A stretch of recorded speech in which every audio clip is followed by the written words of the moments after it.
Okay, तो आज के लेक्चर के अंदर हम स्टार्ट करेंगे कंडीशनल स्टेटमेंट्स। तो आपके पास कंडीशनल स्टेटमेंट्स होती क्या है इन जावास्क्रिप्ट?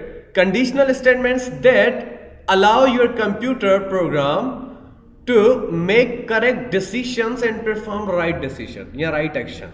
देखें, आप कोई भी कंडीशन लगाते हो, कंडीशन क्यों लगाते हैं? ताकि हमारा डिसीजन राइट हो। फॉर एग्जाम्पल, जब भी आप किसी वेबसाइट के ऊपर लॉग इन करते हो तो कंडीशन क्या होती है कि आपका user name and password correct होना चाहिए। क्लियर? एज इट इज, जब भी आप किसी लॉक को खोलना चाह रहे हैं तो आपके लिए की होना जरूरी है, कंडीशन है ना। क्लियर? एज इट इज, अगर आपको किसी इंस्टीट्यूट के अंदर पढ़ना है तो एडमिशन होना जरूरी है। क्लियर है? ये कंडीशंस हैं। अगर रियल लाइफ में बैठ के आप सोचोगे तो हजारों किस्म की कंडीशंस होती हैं। फॉर एग्जांपल, अगर आपको यहां पे आना है तो कन्वेंस होना जरूरी है, कंडीशन है। क्लियर?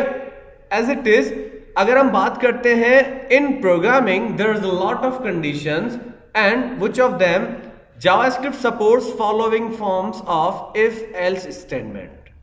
सही है? एमएस एक्सेल के अंदर भी हमने इफ और नेस्टेड इफ पढ़े थे, याद होगा आपको। सही है? आपके एज इट इज प्रोग्रामिंग के अंदर जब भी आपने देखा होगा कि कैलकुलेटर एडिशन कर रहा होता है, सब्ट्रैक्शन कर रहा होता है, डिवीजन कर रहा होता है, वो क्यों कर रहा होता है?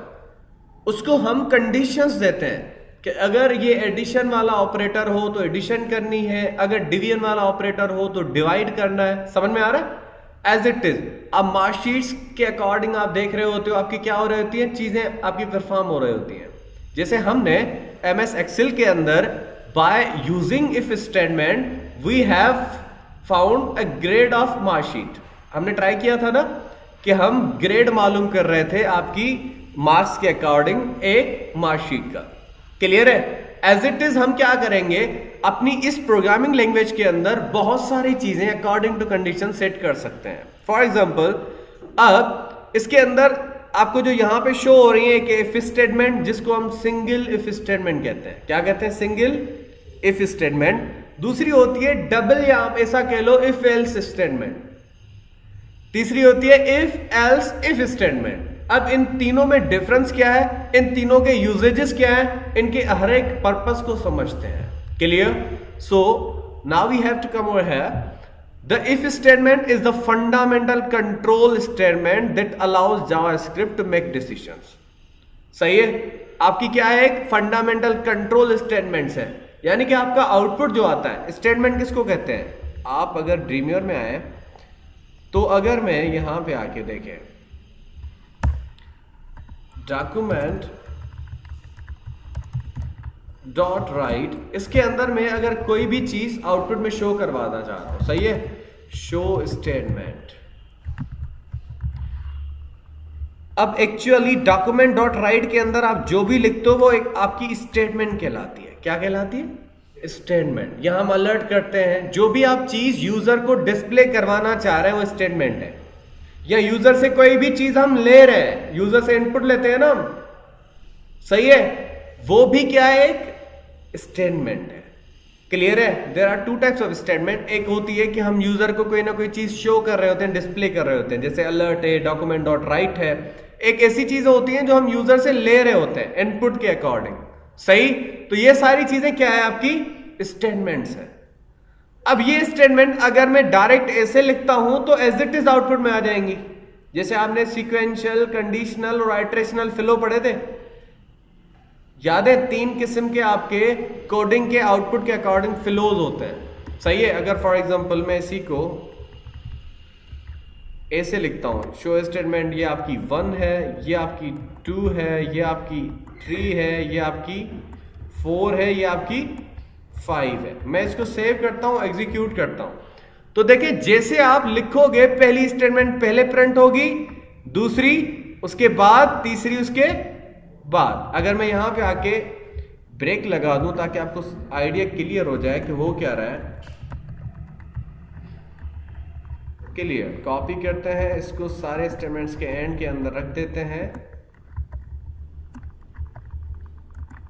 सही है? एग्जीक्यूट करते हैं। देखें अब आउटपुट कैसे आ रहा है, यानी कि आपने जो पहले स्टेटमेंट लिखी है आउटपुट में वही पहले शो हो रही है, ऐसा ही है ना। तो अब अगर इसी स्टेटमेंट्स के फ्लो को कंट्रोल करना है, यानी कि अगर मुझे 3 वाली स्टेटमेंट अपनी चॉइस के अकॉर्डिंग शो करनी है, बाकी स्टेटमेंट शो ना हो, मैं सिर्फ 1 या 2 स्टेटमेंट अपनी कंडीशन के अकॉर्डिंग शो करना चाह रहा हूं, तो मैं कर सकता हूं बाय यूजिंग इफ स्टेटमेंट। समझ में आया? अब मेरे पास यही 5 स्टेटमेंट होंगी, लेकिन जिसको मैं चाहूंगा वो आउटपुट में आएगी, जिसको मैं नहीं चाहूंगा वो आउटपुट में नहीं आएगी। सही है? हम क्या कर रहे हैं, कोड के आउटपुट को कंट्रोल कर रहे हैं बाय यूजिंग इफ स्टेटमेंट। सही है? आप HTML के फॉर्म बनाते हैं, जितने भी फॉर्म होते हैं, फेसबुक के ऊपर भी तो वही होते हैं ना, किसी न किसी लैंग्वेज के अंदर बने हुए फॉर्म है, लेकिन उसके ऊपर कंडीशंस रखी हुई है। सही है? अगर किसी पेज का एडमिन कोई और है तो उसकी सारी चीजें वही देख सकता है, कोई और नहीं देख सकता। ऐसे ही है ना? सपोज आप आईडी के ओनर हो तो आप ही अपनी सारी चीजें देख सकते हो, आप चाहें तो दूसरों को शो करें, आप चाहें तो दूसरों को शो ना करें। ये क्या है, कंडीशंस के अकॉर्डिंग सेट करते हैं। क्लियर? और ये सारी आपकी इसी प्रोग्रामिंग से सेट होती है, जो आपकी कोई भी प्रोग्रामिंग लैंग्वेज हो, चाहे वो जावास्क्रिप्ट हो, PHP हो, ASP हो, JSP हो। सही है? बहुत सारी प्रोग्रामिंग लैंग्वेजेस हैं आपके पास। अब मैं क्या करता हूं, मैं चाहता हूं मुझे इफ स्टेटमेंट के ऊपर इस पे काम करना है कि इफ अगर 3 इज इक्वल टू 4 तो आपकी ये स्टेटमेंट्स प्रिंट हो या आपकी प्रिंट ना हो। अब मैंने क्या रखा है कि अगर 3 बराबर है किसके, 4 के, तो ये सारी स्टेटमेंट्स प्रिंट हो या कुछ भी प्रिंट ना हो। अब देखें, अगर मैं आउटपुट में शो करता हूं तो कुछ भी आउटपुट में नहीं आएगा। क्यों? क्योंकि मेरी कंडीशन फॉल्स हो गई, जबकि लिखी तो हुई है ना। मैंने क्या किया, उन्हीं स्टेटमेंट के ऊपर कंट्रोल किया बाय यूजिंग कंडीशन। समझ में आया कि अगर मेरी कंडीशन ट्रू हो तो स्टेटमेंट शो करनी है, अदरवाइज शो नहीं करनी। सही है? अच्छा, अगर फॉर एग्जांपल मैंने बाकी के जो 4 और 5 स्टेटमेंट है इनको कंडीशन के अंदर नहीं रखा, इनको बाहर रखा है, जैसे आपका सीक्वेंशियल फ्लो होता है कोड का। सही है? तो अब यहां पे आ जाए तो देखें, 2 आपकी जो कंडीशन से बाहर है वो शो हो रही है, जो कंडीशन के अंदर है वो शो नहीं हो रही, क्योंकि कंडीशन हमारी क्या है, फॉल्स है। सही है? ये थी सिंगल इफ स्टेटमेंट, जिसके अंदर हमने सिर्फ कंडीशन एक रखी है कि अगर ये है तो शो करना है, या हमने उसको अदर कोई चॉइस नहीं दी। क्लियर? तो अब हम क्या करते हैं, इसके अंदर हम एल्स का पार्ट भी यूज करते हैं, जो आपकी सेकंड थी, यहां पे आ जाए। एक थी इफ स्टेटमेंट, है ना, इसके अंदर क्या लिखते हैं, एक्सप्रेशन लिखते हैं, यानी कि हम कंडीशन लिखते हैं। इफ की बॉडी के अंदर यहां जो ब्लॉक स्मॉल पैरेंथेसिस शो हो रहे हैं आपके, स्मॉल ब्रैकेट्स। सही है? इसके बाद हम देते हैं अपनी स्टेटमेंट। अच्छा, स्टेटमेंट देने के भी तरीके होते हैं। फॉर एग्जाम्पल, अगर मैंने ये इसका कोड ब्लॉक नहीं दिया, ये जो आपको सिंबल शो हो रहा है ना, अगर मैं ये नहीं देता तो आपको क्या होगा, एरर आएगा? जी बताएं, एरर आएगा? आउटपुट क्या आएगा? स्टेटमेंट 1 आएगी, सारी आएंगी। मैं चाह रहा हूं कि मुझे सपोज अगर मैं ये दे रहा हूं कंडीशन, उसके बाद मैं कोड ब्लॉक नहीं दे रहा, इसको हम कोड ब्लॉक कहते हैं। ये जो आपकी लेफ्ट जो है कर्ली ब्रैकेट और राइट कर्ली ब्रैकेट, इसको हम कहते हैं कोड ब्लॉक। क्या कहते हैं? कोड का ब्लॉक कहते हैं। इसके अंदर हम कोड रखते हैं। सही है? अब अगर मैं इफ के साथ ये चीजें नहीं देता, सही है, तो होगा क्या, पता है क्या होगा?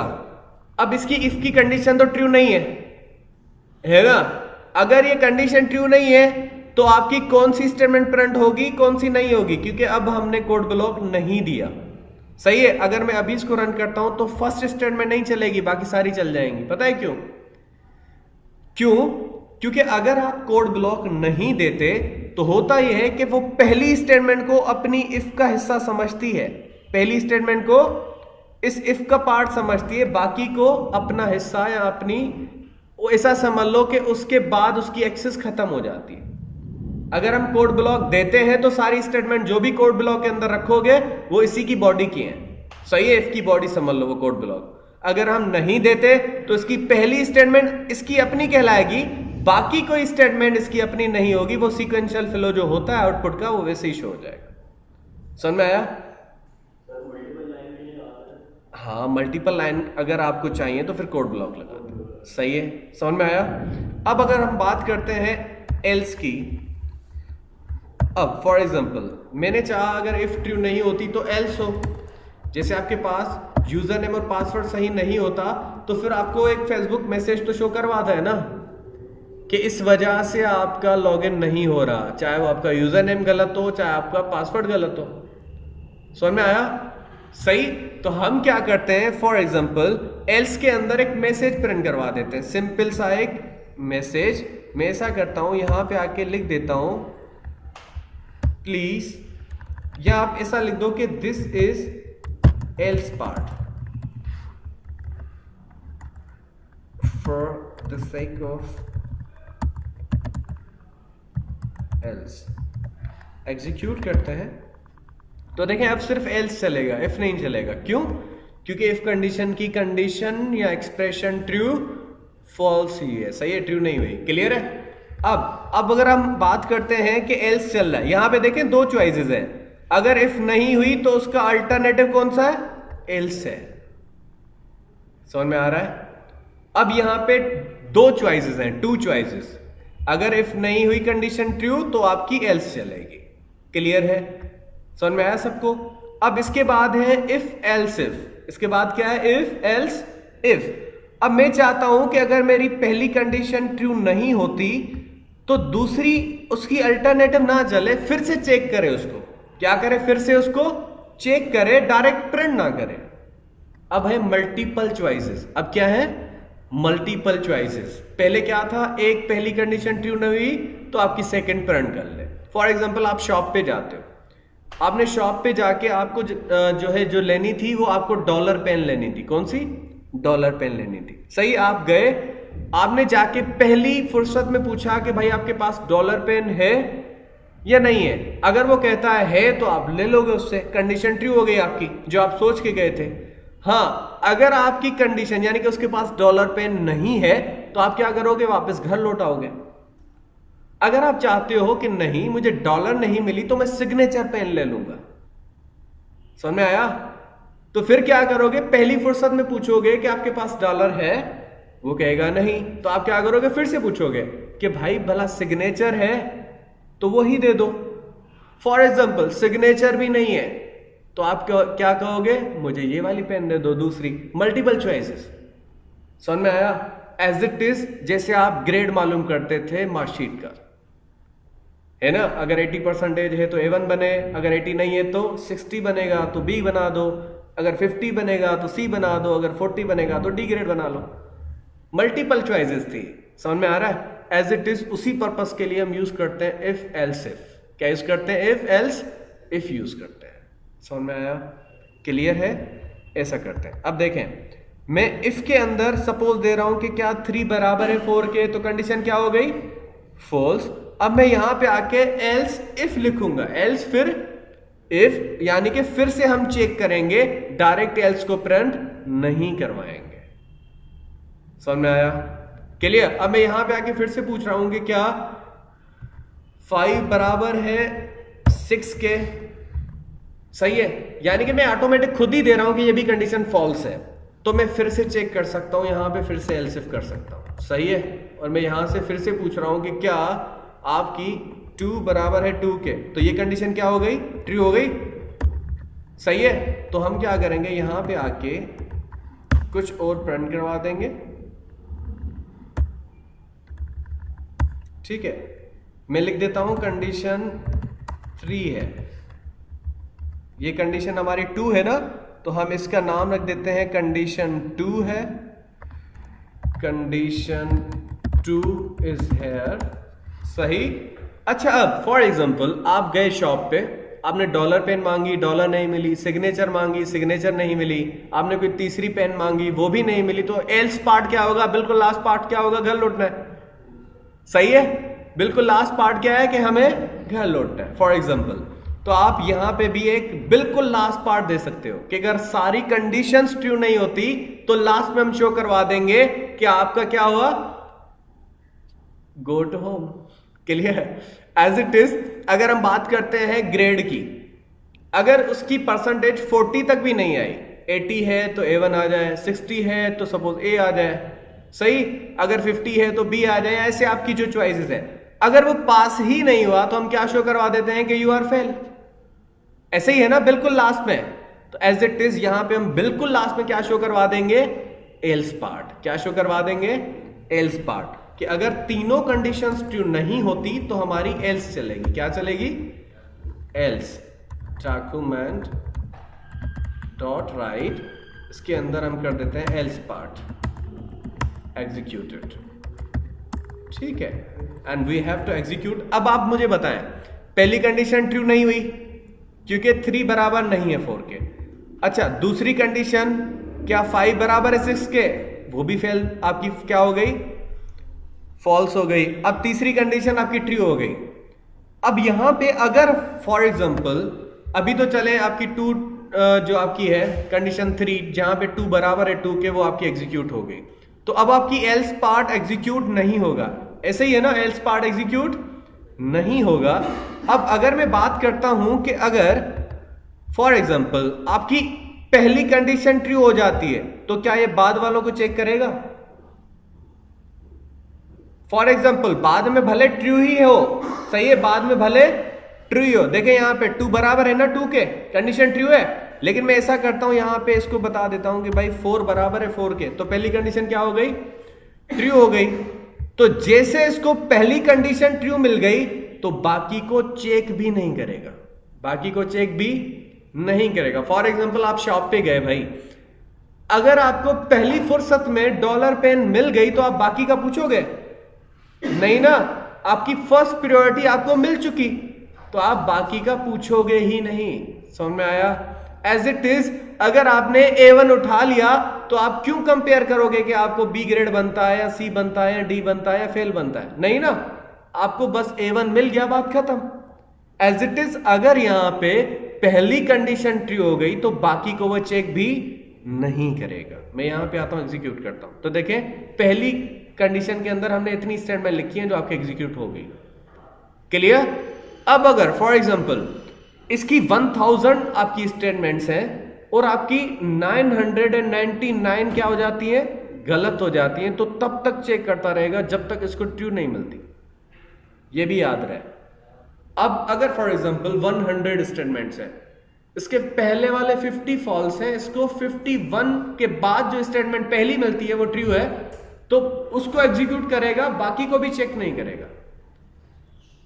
समझ में आया? कहीं पे भी सिर्फ इसको एक बार एक स्टेटमेंट ट्रू मिल जाए उसके बाद ये चेक नहीं करता। जी, ये नेस्टेड नहीं कहलाएगा, ये मल्टीपल चॉइसेस इफ कहते हैं, जिसे इफ एल्स इफ कहते हैं। सही है? अब एक दूसरी होती है आपके पास, तो आपके पास एक लास्ट इफ है जिसको हम नेस्टेड इफ कहते हैं। क्या कहते हैं? Nested if. नेस्टेड इफ होती क्या है आपके पास, हम इसको कहते हैं इफ के अंदर हम एक दूसरी इफ यूज करते हैं। क्लियर? अब नेस्टेड इफ मकसद ये होता है कि फॉर एग्जांपल आपको अगर इस क्लास के अंदर बैठना है तो यहां पे 2 कंडीशन है, एक तो आपकी मेन गेट ओपन होनी चाहिए, दूसरी कौन सी गेट, जो इस क्लास की गेट है।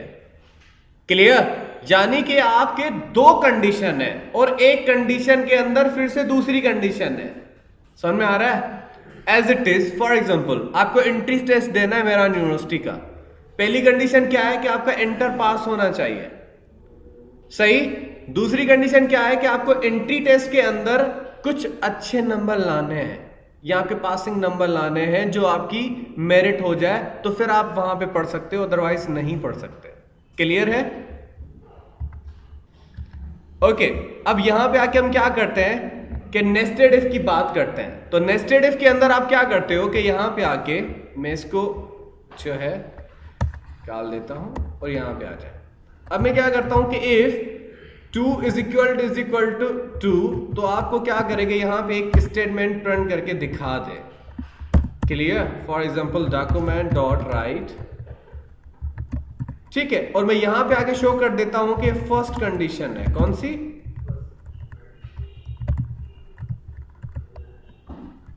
ठीक। उसके बाद हम क्या क्या करते हैं यहां पे आके, अच्छा देखो यहां पे मैं एल्स इफ नहीं लिखूंगा और ना ही आपको इस इफ की बॉडी के बाहर कुछ लिखना है।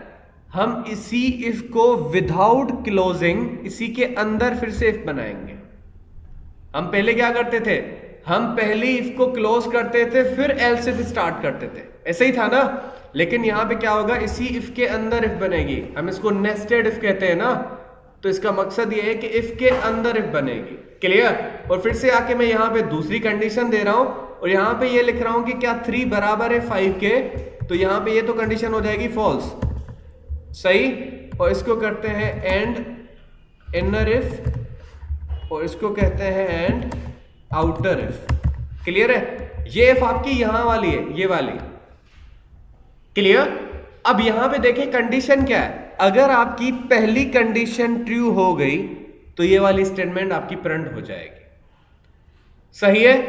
और अगर आपको यहां पे भी कोई स्टेटमेंट प्रिंट करवानी है, फॉर एग्जांपल मैं यहां पे लिख देता हूं कि ये सेकंड है, कौन सी है, सेकंड कंडीशन है, और मुझे इस स्टेटमेंट को प्रिंट करने के लिए दोनों कंडीशन ट्रू होनी जरूरी चाहिए, अदरवाइज आपकी ये वाली स्टेटमेंट प्रिंट नहीं होगी। फॉर एग्जांपल आपका अगर आउटर डोर, जो आपका मकसद इस सेंटर का आउटर डोर है, वो अगर क्लोज है तो आप इनर तक पहुंच ही नहीं पाएंगे। एज इट इज कि अगर आपकी पहली कंडीशन ही फॉल्स हो जाती है तो दूसरी कंडीशन चेक भी नहीं होगी। समझ में आया। और अगर फॉर एग्जांपल आपकी पहली कंडीशन ट्रू है, दूसरी कंडीशन फॉल्स है, जैसे यहां पे मैंने दिया है पहली कंडीशन ट्रू है ना, दूसरी कंडीशन फॉल्स है, ऐसे ही है, तो दूसरी प्रिंट नहीं होगी लेकिन पहली आपकी स्टेटमेंट आउटपुट में आ जाएगी। तो मैं ऐसा करता हूं, एग्जीक्यूट करता हूं और यहां पे देखें फर्स्ट कंडीशन एग्जीक्यूट हो गई क्योंकि पहली कंडीशन ट्रू थी। और अगर मैं इस कंडीशन को भी ट्रू कर देता हूं, 3 को बराबर कर देता हूं 3 के, एग्जीक्यूट करता हूं तो दोनों आपकी आउटपुट में आ जाएंगी, फर्स्ट एंड सेकंड दोनों आ रही है। अब फॉर एग्जांपल मैंने पहली कंडीशन को कर दिया फॉल्स, पहली कंडीशन को क्या कर दिया फॉल्स। अब दूसरी कंडीशन ट्रू है, दूसरी कंडीशन क्या है ट्रू है, लेकिन अगर फॉर एग्जांपल पहली कंडीशन हो जाती है फॉल्स तो दूसरी को भी चेक नहीं करेगा, चाहे वो ट्रू हो चाहे वो फॉल्स हो, सही है। तो अब कुछ भी प्रिंट नहीं होगा, कुछ भी हुआ प्रिंट नहीं, क्योंकि आपकी यहां पे पहली कंडीशन क्या है फॉल्स है और आपकी दूसरी भले ट्रू भी हो तो कोई इफेक्ट नहीं पड़ता। अच्छा अब यहां पे आके हम एल्स दे सकते हैं, क्या दे सकते हैं, अगर इसकी फॉर एग्जांपल एल्स देना चाह रहे हैं तो हम दे सकते हैं। यहां पे आके एल्स फॉर एग्जांपल यहां पे आके डॉक्यूमेंट डॉट राइट, इसके अंदर मैं कह देता हूं आउटर इफ की एल्स है ये, सही है। अब देखिए पहली इफ की अगर इस इफ को या इस इफ की आपकी कंडीशन ट्रू नहीं होती तो इसकी क्या चलेगी एल्स चलेगी। समझ में आया। मैं एग्जीक्यूट करता हूं तो देखें आउट इफ एल्स लिखा था ना मैंने, वो आपकी एग्जीक्यूट हो रही है। क्लियर। तो ये थी आपके पास overall conditions in Java programming या जावा स्क्रिप्ट प्रोग्रामिंग। अब इसके बाद एक स्विच स्टेटमेंट जो हम नेक्स्ट लेक्चर के अंदर कंप्लीट कर रहे हैं।